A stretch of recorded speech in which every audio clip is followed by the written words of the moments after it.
Deer guys, আজকের ভিডিওতে আমরা উইলিয়াম সিডনি পোর্টার, যার ছদ্মনাম হচ্ছে ও হেনরি, এর বিখ্যাত একটা short story the gift of the ম্যাজাইয়ের আমি সামারিটা আলোচনা করব। প্রথমত তোমাদের আমি সামারিটা আলোচনা করব এবং পরে এই গিফট অফ দ্য ম্যাজাই নামটা কেন হলো সেটা ডিটেলসে শেষের দিকে আলোচনা করব। তো আমরা এই ছোটো গল্পটা যদি দেখি তোমাদের কিন্তু খুব ভালো লাগবে। তো প্রধান দুটো ক্যারেক্টার আমরা দুটো পাই, সেটা হচ্ছে জিম এবং ডেলা। এরা হচ্ছে মোস্ট লাভিং কাপল দুজন। জিম হচ্ছে হাজব্যান্ড, তার ওয়াইফ হচ্ছে ডেলা। এবার জিম তার যে ওয়াইফ আছে তাকে ভালোবেসে ডেলা বলে এবং ডেলা তার হাজব্যান্ডকে ভালোবেসে জিম বলে ডাকে। এদের কিন্তু পারিবারিক যে আর্থিক অবস্থা সেটা কিন্তু খুবই একটা খারাপ অবস্থা। জিমের একটা সময় কি হচ্ছে যে $30 পার উইকে কিন্তু ইনকাম ছিল, কিন্তু সেটা এখন কমে $20 পার উইক হয়েছে। ঠিক আছে, এবার পারিবারিক এইরকম একটা অবস্থাতে আবার তারা কি হচ্ছে যে $8 পার উইক কিন্তু একটা বাড়ি ভাড়াতে থাকেন।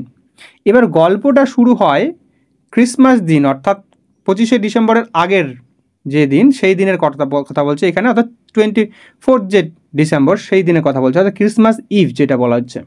তো সেই দিনে হচ্ছে কি হচ্ছে যে ডেলা দেখা যাচ্ছে কি ডেলা হচ্ছে তার যে জমানো টাকা অনেক দিন থেকে যে ডেলা হচ্ছে তার টাকাগুলোকে জমিয়েছে, এক এক করে জমিয়ে সে কিন্তু জমিয়েছে কত $1 এবং 87 সেন্টস কিন্তু জমিয়েছে।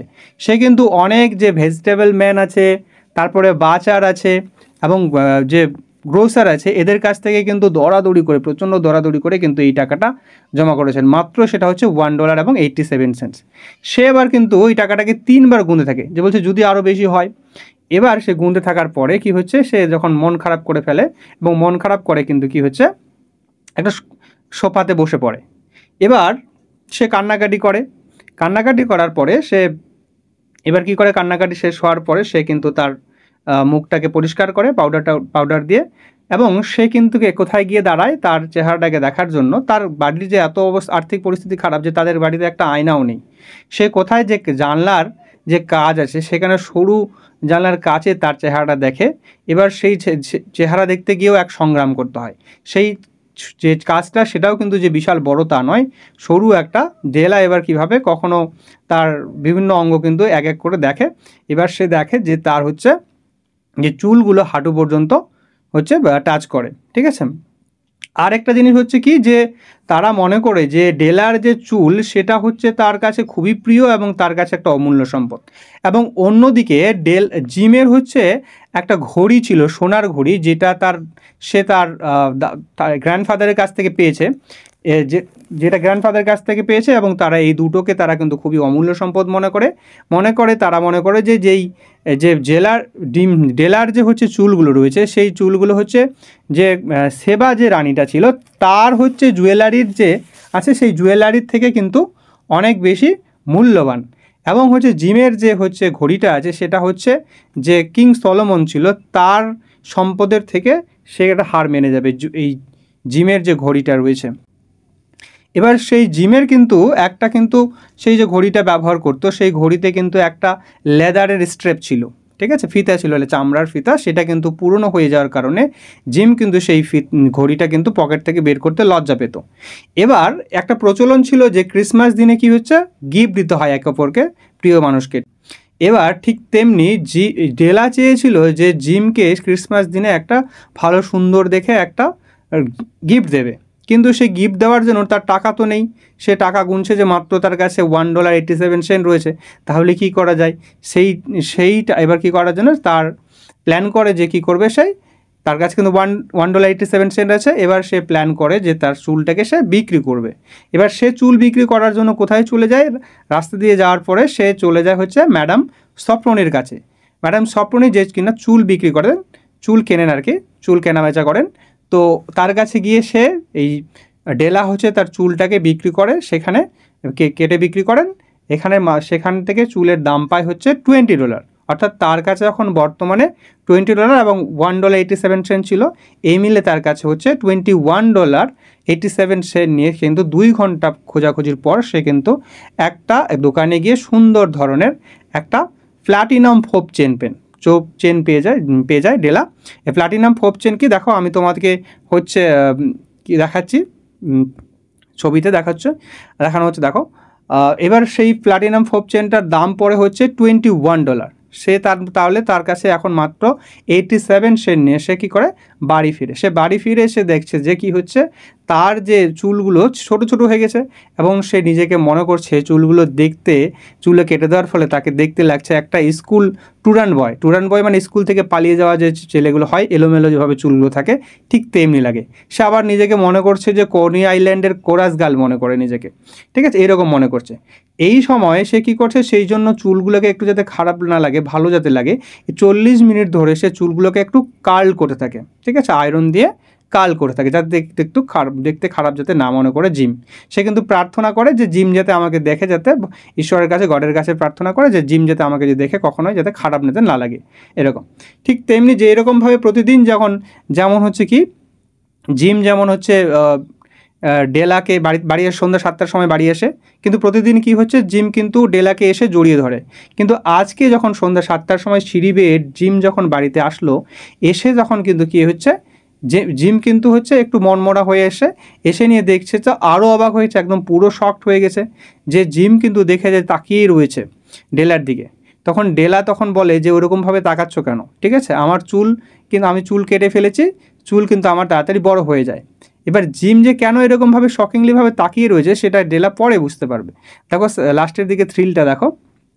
তো কী হচ্ছে, তখন কিন্তু ডেলা বলে যে আমি তোমার জন্য গিফট নিয়ে এসেছি, হ্যাঁ, যে তার জন্য আমি আমার চুলটাকে কেটে দিয়েছি, ঠিক আছে, তুমি এতে কিছু মনে করো না, আমি চুল থাকলেও ডেলা তোমার, আর চুল না থাকলেও ডেলা, ঠিক আছে, আমাকে ভালোবাসো এরকম, ঠিক আছে, এরকম বলে। তখন জিম কি করে, তাই জিম করে ডেলাকে জড়িয়ে ধরে।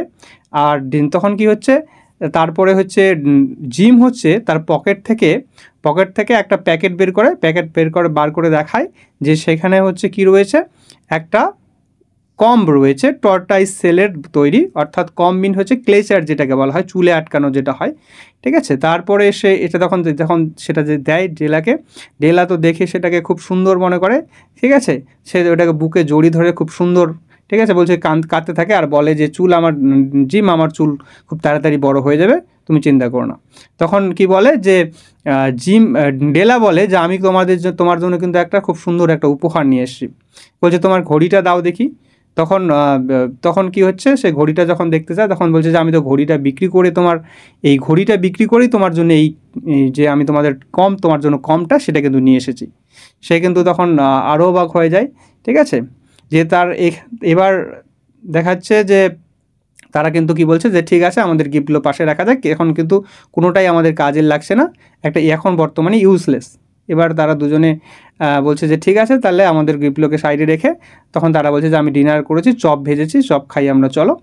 তো গল্পটা এখানেই শেষ হয়ে যায়। এবার কথা হচ্ছে যে এইখানে যে গল্পটা দ্য গিফট অফ দ্য মেজাই, গল্পটার টাইটেলটা কেন এরকম হলো, দেখো একটা জিনিস খেয়াল করো, এই টাইটেলটা আমরা যদি দেখি এখানে কিন্তু গিফট রয়েছে, গিফটস নেই কিন্তু, ওকে, এবং অফ দ্য মেজাই, দেখো আসলে বলি এখানে মেজাই হচ্ছে 3 ওয়াইজ ম্যান, ওকে, 3 ওয়াইজ ম্যান যারা হচ্ছে পূর্ব দিকের থেকে এসছে, তারা 3টা রাজাও একরকম, আবার তাদের নামগুলো হচ্ছে, এক নাম হচ্ছে ম্যালকোয়ের, হচ্ছে ব্যালথেজার, আর একটা গ্যাসপার। এরা কি করে, এই 3 জন ওয়াইজ ম্যান যখন যীশুখ্রিস্ট যখন জন্মগ্রহণ করে, তখন যীশুখ্রিস্ট জন্মের পরে তারা 3টা কিন্তু গিফট নিয়ে আসে, খুবই ভ্যালুয়েবল গিফট। সেই গিফটগুলো হচ্ছে গোল্ড, ফ্র্যাঙ্কিনসেন্স অ্যান্ড মার। এই 3টা গিফট কিন্তু যীশুখ্রিস্টকে দেয়, এবং সেইখান থেকে তারপর থেকে কিন্তু এই ক্রিসমাস দিনে কিন্তু যে গিফট দেওয়ার যে প্রচলন সেটা কিন্তু আসে।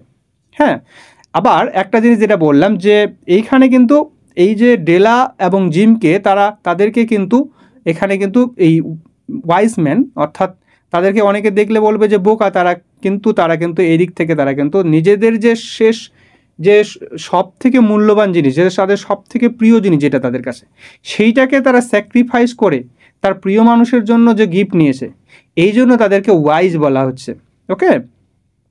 এই গল্পের যে থিমটাই সেটা হচ্ছে লাভ অ্যান্ড স্যাক্রিফাইস। এবং আমরা দেখি যে দেখা যাচ্ছে যে এই টাইটেলটা হচ্ছে গিফট রয়েছে, গিফটস নয়, কিন্তু বলা হচ্ছে তাদের যে গিফটগুলো সেগুলোকে যে আনকাউন্টেবল, সেটা কখনো গোনা যাবে না, ঠিক আছে, এটা ভালোবাসার গিফট। তো সেই কারণে এই টাইটেলটার যে গিফট রয়েছে, গিফট অফ দ্য ম্যাজাই, ঠিক আছে, এখানে গিফটস নয় কিন্তু, ঠিক আছে। এই ছিল তোমাদের ছোট গল্পটার সামারি। যদি তোমাদের ভালো লেগে থাকে তো অবশ্যই ভিডিওটাতে লাইক করে দিবে, আর কমেন্ট করতে অবশ্যই ভুলবে না, আর বন্ধুদের মাঝে অবশ্যই শেয়ার করে দেবে। Thank you. আর বাকি ভিডিওগুলো কিন্তু এসএলএসটির ইংলিশের কিন্তু আমার আগামী দিনে আসতে চলেছে এবং অনেকগুলো ভিডিও কিন্তু করা রয়েছে। তোমাদের সেই ভিডিওগুলোর প্লেলিস্ট আমি কিন্তু এই ভিডিও ডেসক্রিপশন বক্সে দিয়ে রাখবো, সেখান থেকে তোমরা চাইলে দেখে নিতে পারো। এবং এই গল্পের আমি ওয়ান লাইনার নোটস প্রচুরভাবে এবং এমসিকিউ কোশ্চেন কিন্তু করানো হয়েছে প্রচুর অনেকগুলো। এই ভিডিওর ডেসক্রিপশন বক্সে লিঙ্ক দিয়ে রাখবো, তোমরা সেখান থেকে দেখে নিও, তোমাদের অনেক অনেক উপকার হবে। Thank you. তাহলে পুরো জোর কদমে পড়ে চালিয়ে যাও, ঠিক আছে।